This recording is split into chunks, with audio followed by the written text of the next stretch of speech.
Hello? It's Mike Hanlon from Derry.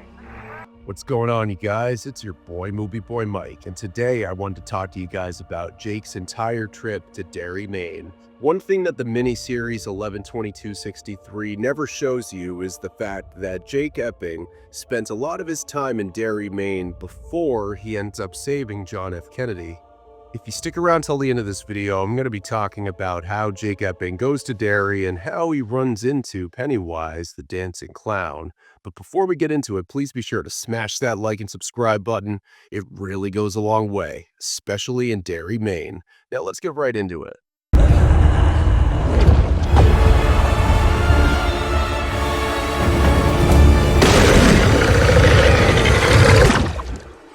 It was 1960, and I lived in Holden, Kentucky. Wrong. Harry Dunning is actually from Derry, Maine, not Holden, Kentucky. This was one of the most frustrating changes the show made from the book, but let it be said, Harry Dunning is from Derry, Maine.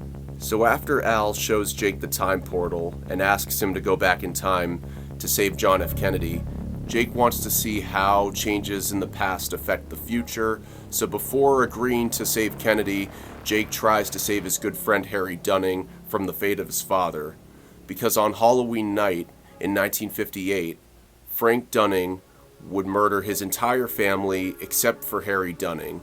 So Jake agreed to stay a couple of months in the cursed town of Derry, Maine, to save Harry Dunning from his father on Halloween night, and Jake does just that. In the show, Al dies before Jake goes back in time, but in the book that doesn't happen. When Jake goes back in time to save Harry Dunning in Derry, Al is waiting for him on the other side when he goes in and comes out. Now, why'd you go through? I can wait 2 minutes. 2 minutes for Al, but would be 2 months for Jake. So Jake goes through the rabbit hole, buys himself a 1954 Ford ragtop, and then starts driving to the cursed town of Derry, Maine. And the moment Jake arrives, he instantly feels this tension and unsettling feeling that the town brings off to people who first arrive. Jake even noticed there was a giant polluted storm cloud underneath the town itself. Jake hated the town, but this is where Harry Dunning grew up. So this is where Jake would live for the next 2 months. Jake told people he was a real estate businessman, and he went by the name George Amberson. For the longest time, Jake actually never got the first name of Harry Dunning's father. In the essays Harry wrote in Jake's class, he never actually mentioned Frank Dunning by name. So for the longest time, Jake was looking around through all the different Dunnings that lived in Derry for Frank Dunning.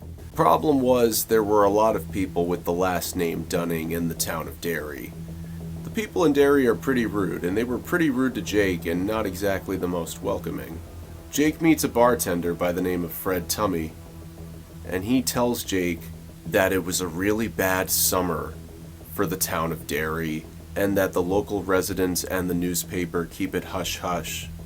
Jake even hears about a specific story about a kid named George Dembro, who was found dead with his arm ripped off right outside a sewer. In case you didn't know, he was referring to Georgie. Now in the movie It Chapter 1, Georgie was pulled into the sewer, but in the book, Georgie was found dead, bled out on the sidewalk. And Jake still had a tough time finding Harry Dunning's father without the internet. It wasn't so easy to just look up a person and find their address and where they live. Jake had to rely on phone books and whispers amongst the town. Jake even tried looking in the library, the Derry library that Mike Hanlon would later work at as an adult, only to find out that Derry keeps a lot of its records hidden in a way that Jake had never seen before. And Jake found this quite disturbing. And why on earth would Derry want to hide any kind of documents from the public records? But then later on in Jake's trip, he would run into none other than Beverly Marsh and Richie from the Losers Club. I'm Beverly Marsh. Jake Emerson. Jake could instantly tell that Beverly and Richie were not like the regular town folks in Derry, and Beverly could also tell that Jake was not from around town. They shared some laughs and some jokes, but then got into more serious topics. Specifically, Beverly asked Jake if he had heard about the murders and heard about the clown. Jake had confirmed to Beverly that he had heard about both from people around town. Beverly and Richie really emphasized to Jake that he's got to be careful in the cursed town of Derry and explained to him that weird things happen. It's at this point when Jake decides to tell Beverly and Richie that he's trying to save Harry Dunning's life and explained that his entire family is in danger. And it's from Beverly and Richie that Jake is able to find Frank Dunning as he figures out that Frank is the first name to Harry's father. But not only do Beverly and Richie tell Jake who Frank Dunning is, they tell Jake where to find Frank Dunning and find the Dunning family. And it's from Richie and Beverly's insight that Jake is able to locate them and later ultimately prevent their deaths. Beverly and Richie had mentioned to Jake that people in town were spreading a lot of rumors about the Dunning family. Specifically, everybody in town had heard about Frank Dunning being kicked out of his house by his wife, Harry Dunning's mother. Beverly told Jake about how the town of Derry was gossiping about the Dunning family divorce. In the book, Jake describes it as a feeling of destiny that he had met Beverly and Richie, like their paths were meant to have crossed. Beverly even goes as far as to ask Jake if he knows about the turtle, referring to Maturin the turtle, the cosmic entity to it. He assumed Beverly was talking about the Teenage Mutant Ninja Turtles, but it was something much more cosmic and godlike than that.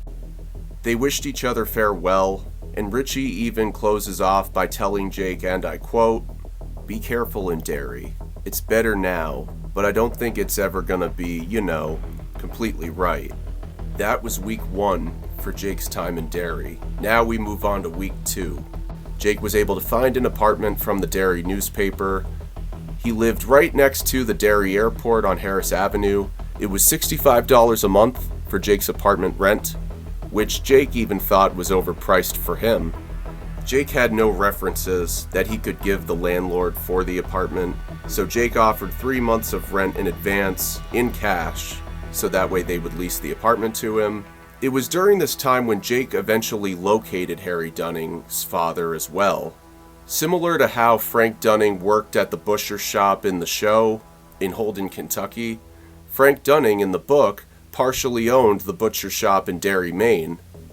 Frank was described as being a charmer, a nice guy, always cracking jokes. When Jake eventually found Dunning, he said that he had a lot of resemblance to Harry. He could see Harry Dunning in his face. And it broke Jake's heart, the idea that this man would eventually murder his family. Around town, people told Jake all kinds of different stories about Frank Dunning, how when Frank was in high school he had gotten suspended for getting in fights a lot, along with how Frank was supposed to go to the University of Maine in his younger days, but because he had some severe anger issues, he was unable to do that. And then more recently, Jake had heard that when the Dunning family had arrived at church, Harry Dunning's mother showed up with bruises on her face. And it was after that, when Frank Dunning was kicked out of his house and was renting a single-family apartment in Derry. So clearly it was humiliating to get a divorce in this town because of the locals gossiping and it being a small town. So Frank obviously suffered some great humility from this divorce. And the more and more Jake found out about his past, it gave Jake all the more reason to prevent Harry Dunning's father from killing the rest of the family. And Jake had tried to think of any other way to save Dunning's family besides killing Frank. As much as Jake wanted to save that family, he didn't want to become a killer. Jake also worried about being sent to Shawshank Prison, the same place that held many other prisoners across the Stephen King multiverse. Jake was legitimately worried about that, because if he was caught, and they were able to see his identities were phony, then he would be in a whole lot of trouble that he wouldn't even know how to explain. So Jake was ultimately very cautious about having to actually kill Frank Dunning. But Jake couldn't just sit by and let that family die. Derry felt like a bad dream to Jake. Jake often wondered if he was the problem or if there was something wrong with the town. Even though Pennywise was back in hibernation during this time, in Chapter 8, Jake has an encounter with Pennywise. And it was during this time when Jake felt the past pushing back against him, and he had gotten very sick. One afternoon when Jake was walking on the east side of the barracks in town, Jake had found a silhouette of a man standing in front of him with a giant hammer, and what looked to Jake like Frank Dunning slaying his family. Jake then heard a voice coming from the sewer pipe outside of the barracks where he was walking by. The voice in the pipe said this, and I quote from the book, "Come in and see." That something seemed to whisper in my head. "Never mind all the rest of it. Jake, come in and see. Come in and visit. Time doesn't matter in here. In here, time just floats away. You know you want to. You know you're curious. Maybe it's even another rabbit hole, another portal. Maybe it was, but I don't think so. I think it was Derry in there. Everything that was wrong with it," Jake said. Now there's no doubt in my mind that this was Pennywise communicating with Jake Epping. Something I really wish they had added in the TV show. Whatever it was that was inside of the pipe, Jake thought it was hibernating in there, letting people think that all the bad times were over with, waiting for them to forget that there were ever even bad times at all.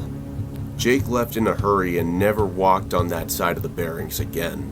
Now, in case you were wondering what that encounter was, Pennywise has a power over the people of Derry, giving off a type of energy that feeds into people's most negative emotions.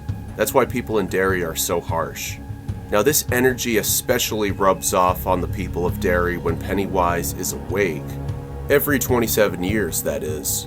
But I believe even when he's asleep, this energy is still rubbing off on the people of Derry, and what happens to Jake, I would categorize as Pennywise talking in his sleep. And by that I mean Pennywise is still active, just on a much smaller scale than he would be if he were awake. Pennywise and his influence is still very strong and potent, given he had just gone back into hibernation. But before Jake knew it, the day that Harry Dunning's family was supposed to get murdered finally arrived. And it was at this moment when Jake had finally ran into Bill Turkin. Right when Jake was about to ambush Frank Dunning's attack, that's when Bill Turkin finally introduces himself to Jake. And he's the one who tells Jake that Dunning killed his sister. Frank Dunning's first wife was Bill's sister, and Bill said during their relationship, Frank was very abusive towards his sister, especially after he drank. She ran away with their baby, and Frank hunted them down and murdered both of them. And the crazy part is Frank Dunning was only 22 when this had happened. Frank took their bodies and buried them in the woods, and then Frank told everybody that they ran away. So Bill actually passes out right outside of the Dunning house because he got really sick from that stomach bug that was going around Derry. So this is when Jake saw Frank Dunning go into the house with the sledgehammer. And Jake unfortunately wasn't able to save Harry Dunning's brother. Jake arrived just in time to save Harry's mother, and Jake shot Dunning multiple times. And Dunning was still putting up a fight against Jake, but it was ultimately Bill who landed the final blow against Frank Dunning. Unlike the show, it was Bill who finished off Frank in the book. What's also sad about this moment is Bill Turkin dies of a heart attack right after this event had transpired. As much as Jake was beating up on himself for not being able to save Harry Dunning's brother, he still saved the rest of his family, at least in this timeline. Jake was happy to be leaving Derry. No matter what was to come with him and Lee Harvey Oswald, he thought no place on earth could be as worse as Derry. When Jake went back to the rabbit hole, back to 2011, Al was waiting for him on the other side, smoking a cigarette, which really made Jake angry because of how bad his cancer had gotten at this point. But Al didn't really care because he figured he was dead either way. Didn't stop Jake from being pissed at him though. Jake then Googled Harry Dunning and wasn't able to find him anywhere on the internet, but he was able to find Harry Dunning's mother, Ellen Dunning. Jake was able to find her number online and he gave her a call, and it was through Ellen Dunning that Jake had found out that Harry Dunning had died after being drafted in Vietnam. He was at least certain that any changes he makes to the past will affect the future, so he then decided he was going to try and save John F. Kennedy from being assassinated. Now, 11/22/63 is definitely, without a doubt, my favorite book by Stephen King. It's very well put together, and I think the miniseries starring James Franco was incredible. I wish they had added more things from the book to the miniseries, especially the parts with Derry and Pennywise and the Losers Club. I'm curious, what do you guys think? What do you guys wish they had added from the book to the miniseries? Specifically, what do you guys wish they added about Derry? Let me know in the comment section. Thank you guys so much for watching this video. It is always a pleasure. If you guys like what you see, please be sure to smash that like and subscribe button for more. Until next time, I am Movie Boy Mike. Was that Movie Boy Mike? Oh boy, I think that was Movie Boy Mike.